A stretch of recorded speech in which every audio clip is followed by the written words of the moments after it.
Mohon penjelasan Ustaz mengenai kedudukan hadis di bawah ini. Dalam Sahih Bukhari dan Muslim disebutkan dalam bab zikir setelah sholat dari Ibnu Abbas radhiyallahu anhu, beliau berkata, sesungguhnya mengeraskan suara zikir ketika orang-orang usai melaksanakan sholat wajib merupakan kebiasaan dilakukan oleh Rasulullah di zaman Rasulullah SAW. Ibnu Abbas menambahkan, aku mengetahui mereka selesai sholat dengan itu apabila aku mendengarkannya. Wassalamualaikum warahmatullahi wabarakatuh. Baik, ini hadis sahih memang, gitu kan? Dan boleh seseorang habis sholat mengeraskan suara ya. Tapi ada riwayatnya yang menjelaskan pengerasan suara di sini adalah Nabi SAW membaca, para sahabat membaca, dan suara mereka terdengar. Itu yang ada. Tapi tidak ada riwayat yang menjelaskan kepada kita kalau itu Nabi SAW melakukan secara berjamaah. Nabi SAW yang baca ayat kursi semua sahabat ikut. Bukan begitu yang dimaksud.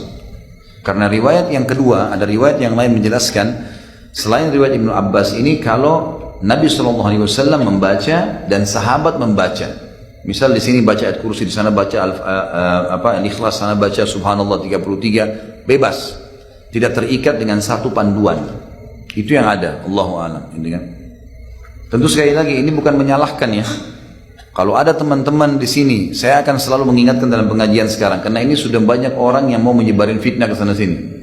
Kalau antum berpegang pada dalil, berzikir berjamaah setelah sholat, lalu rame-rame sama-sama punya dalil, silahkan kerjakan. Kita semua sedang belanja di supermarket, tanggung jawab sendiri, kan gitu.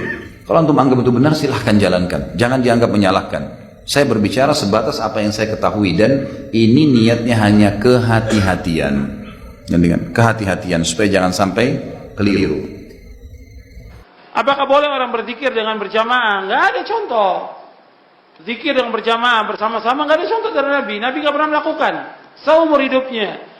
Sahabat juga nggak pernah melakukan demikian. Jadi majelis zikir dengan berjamaah nggak ada contoh. Dan kita disuruh berzikir kepada Allah di waktu pagi dan petang dan setiap waktu. Nggak mesti dipimpin, nggak mesti dikomando. Ada zikir pagi kita baca masing-masing. Zikir sore, ada zikir kita keluar, kita masuk masjid ada zikir masuk masjid, keluar masjid ada zikir masuk masjid, masuk ke WC ada zikirnya, keluar juga ada zikirnya. Kita sambil bawa mobil, bawa motor sambil berzikir bisa. Nggak mesti berjamaah. Karena nggak ada contoh dari Rasulullah Sallallahu Alaihi Wasallam. Ibu, apa yang selama ini ibu dengar? Apa yang selama ini ibu dengar? Baik, biarkan yang pernah ibu dengar, taruh di laci dulu. Sekarang ibu dengar ilmu baru di sini. Ilmu baru berbunyi, Nabi Muhammad pernah mengingatkan Sayyidina Mu'adz bin Jabal dengan hadis musalsal bil mahabbati. Jadi hadis dinukil dari guru ke murid dengan kalimat inni uhibbuk, aku mencintaimu. Hadis sahih. Nabi Muhammad pernah berkata kepada Sayyidina Mu'adz, ya Mu'adz, inni uhibbuk, wahai Mu'adz, aku mencintaimu. Oh Allah, Rasulullah yang mengatakan aku cinta kepadamu. Dahsyat. Kul, katakanlah wahai Mu'adz, dubura kulli salatin, setiap habis salat, Allahumma a'inni ala dzikrik wa syukri wa husni ibadatik. Setiap habis salat kau baca Allahumma a'inni ala dzikrik wa syukri wa husni ibadatik. Ini menunjukkan bahwa zikir setelah salat itu ada. Dan subhanallah, subhanallah juga itu diajarkan oleh Nabi dalam riwayat sahihah, dibaca setelah salat. Ayat kursi dibaca setelah salat. Jadi zikir-zikir setelah salat itu banyak dibaca oleh Nabi sallallahu alaihi wasallam. Termasuk istighfar setelah sholat. Jadi istighfar setelah sholat, baca ayat kursi setelah sholat, baca tasbih setelah sholat, baca tahlil la ilaha setelah sholat, itu diajarkan oleh Nabi SAW satu. Jadi zikir setelah sholat itu ada. Yang mengatakan tidak ada ilmu sama sekali. Kenapa? Jelas riwayat dari Nabi SAW. Gak ada yang mengingkari tentang zikir setelah sholat. Atau yang sering disebut dengan wirid. Kemudian cara bacanya bagaimana? Boleh tidak kita ngangkat suara? Diam-diam atau ngangkat suara? Kalau saya mengatakan subhanallah, subhanallah, subhanallah, boleh atau tidak? Siapa yang melarang? Ayo, yang melarang siapa? Yang mengatakan mengangkat suara dalam zikir adalah bid'ah. Dia sendiri ahli bid'ah itu. Imam Bukhari menjelaskan bahwa inna raf'as sauti bidzikri dan sarafu minal maktubati kana fi ahdin Nabi sallallahu alaihi wasallam. Di dalam kitab Sahih Bukhari disebutkan bahwa sesungguhnya mengangkat suara dalam berzikir, kalau mereka para sahabat itu selesai sholat, ngangkat suara dalam berzikir itu sudah mulai pada zaman Nabi Shallallahu Alaihi Wasallam. Kurang jelas apa? Jadi zikir ngangkat suara itu maksudnya keras, subhanallah, subhanallah, subhanallah, boleh. Cuman orang yang suka menyesatkan orang itu nggak puas. Ya, zikir bersuara sih boleh. Cuman yang ngajari bareng-bareng itu siapa sih? Sekarang zikirnya kur. Ini kemana-mana lagi. Sekarang tanyakan, adakah larangan zikir bersama-sama? Adakah perintah zikir sendiri-sendiri? Nabi tidak mengatakan, hei umatku, berzikirlah engkau sendiri-sendiri. Tidak ada. Dari mana larangan itu? Kita berzikir rame-rame. Subhanallah. Memang banyak orang sakit. Siapa yang melarang kita zikir bareng-bareng? Dari mana ada riwayat? Tidak pernah dicontohkan Nabi SAW. Nabi menyuruh berzikir sendirian dan bareng-bareng sama. Solawat sendirian boleh, bareng-bareng juga boleh. Siapa yang melarang zikir bareng-bareng? Suruh nerjemahkan ini ayat ini yang berbunyi. Innallaha wa malaikatahu yusalluna 'alan nabi. Malaikat Allah dan malaikat bersalawat kepada Nabi SAW. Ya ayyuhalladzina amanu, wahai kalian semua orang-orang yang beriman, sallu, bersalawatlah kalian semua. Sendiri atau rame-rame? Itu yang bisa baca. Sendiri atau rame-rame? Oh, kalian semua bersalawatlah. Tapi nggak ada keterangannya. Awas jangan rame-rame. Justru dalam misiwatnya jamak di sini kamu bareng ya mangga ini. Al-Quran sudah jelas. Mau apa mereka itu orang yang suka ngelarang-larang itu? Memang kalau sudah sakit parah itu susah diobati. Kurang apa yuk? Kadang-kadang menjelaskannya pakai bahasa apa? Bahasa Jawa nggak ngerti, bahasa Indonesia nggak ngerti, bahasa Arab. Jadi pakai bahasa binatang itu.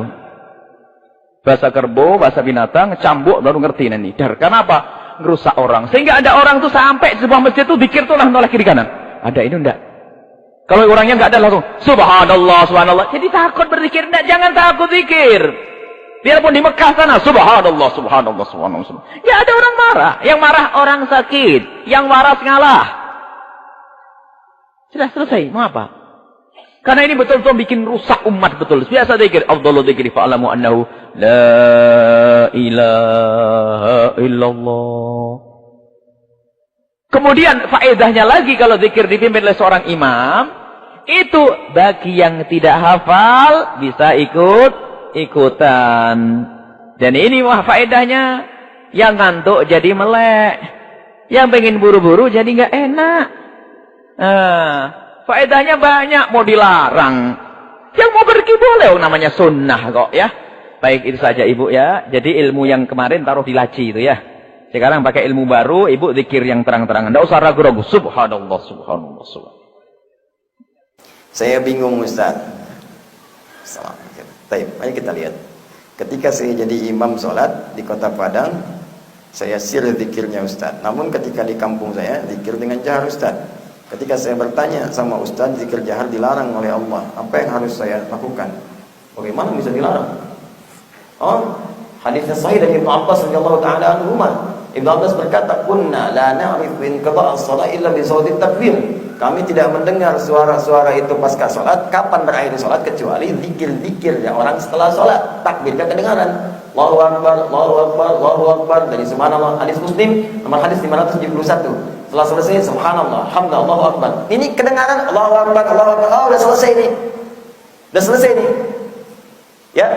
Setelah itu ada yang sir. Pertanyaannya kapan? Sir kapan jahar? Ilmu itu yang penting. Jangan sampai kita hukumi ini salah, ini bid'ah, tapi kita nggak tahu kaidahnya. Nah, mari saya ajarkan pertama kali. Ini awal mula ajaran Nabi zikir itu dengan jahar. Awal mulanya. Hadis Muslim nomor hadis 571. Hadis Muslim nomor hadis 573. Ketika Nabi selesai salat, Nabi menghadap kemudian ke jamaahnya. Kadang miring setengah, kadang miring lurus, kadang tidak menghadap. Lalu beliau mengatakan, ya, perhatikan, subhanallah, subhanallah, astaghfirullah, astaghfirullah, astaghfirullah. Allahumma antas salam, minkas salam, tabarak ya dzal jalali wal ikram. Sekarang naik sini Mas. Tuan. Naik sini, ada apa? Bagus ya. Nanti ini colek itu, colek itu sampai ke belakang, tidak ada yang naik. Minta mic-nya satu.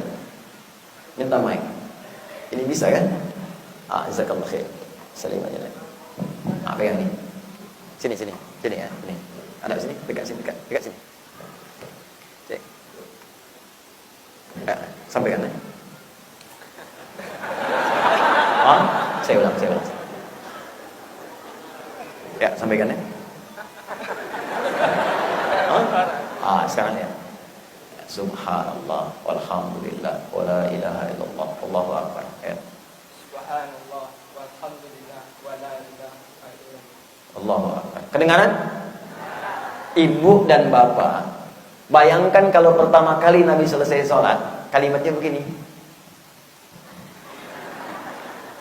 Bagaimana bisa kita tahu sekarang ada astagfirullah, astagfirullah, astagfirullah, antas salam? Bagaimana bisa tahu?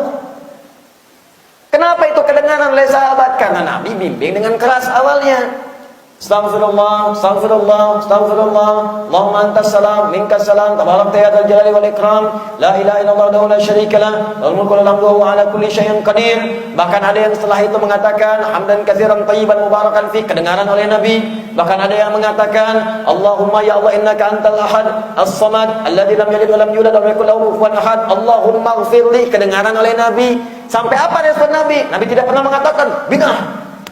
Tidak. Yang Nabi katakan, ara'ait laqad du'ita bi asma'illahil a'zam, idza du'iya biha ajabu, idza su'ila biha ata.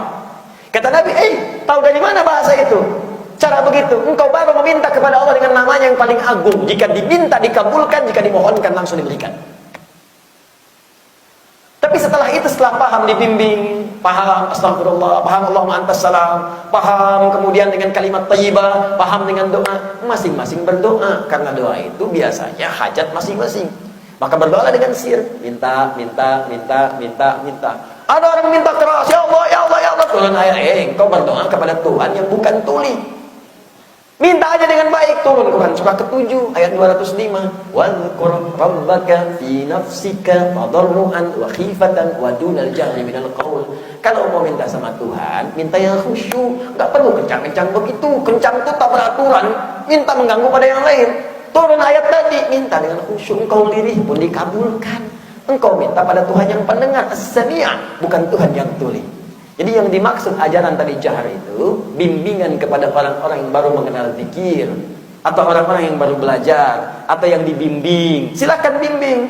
Karena ada kelompok orang awam kalau nggak dibimbing nggak zikir.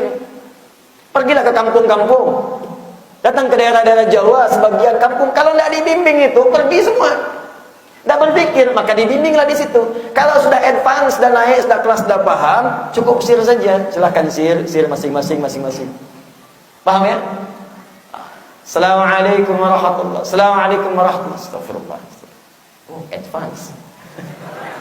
Tidak. Oh, ini kelasnya kelas pemula nih. Bukan. Itu sesuai dengan hajat hidupnya. Paham? Mau di sini terus? Khair insyaallah. Jadi boleh jadi Anda pulang ke kampung masing-masing, lihatnya masih ada yang dibimbing. Mungkin tuh orang awam yang butuh bimbingan, dibimbinglah, enggak apa-apa. Ya kan zaman Nabi pun ada, zaman sahabat ada. Balik lagi ke Padang, sudah paham semua, sir, enggak apa-apa, silakan. Dua-duanya benar. Yang salah? Tidak baca pun tidak salah, cuman kehilangan keberkahannya. Ya, hati-hati di sini. Jadi yang saya harapkan kita belajar sehingga kita bersikap bijak. Kadang-kadang orang yang belum tahu itu bukan dimarahi, tapi diberitahu. Ingat, orang yang belum tahu bukan dimarahi, diberitahu. Nggak tahu dia sab mesti lurus. Enggak, bukan dimarahi. Woi, kapan? Apa nggak paham tuh usia 30 tahun, 50 tahun masih begitu aja? Marahlah dia. Ya. Saya ini udah lama di masjid ini. Udah 10 tahun saya di sini. Jawab tuh. Padahal masjidnya baru 5 tahun.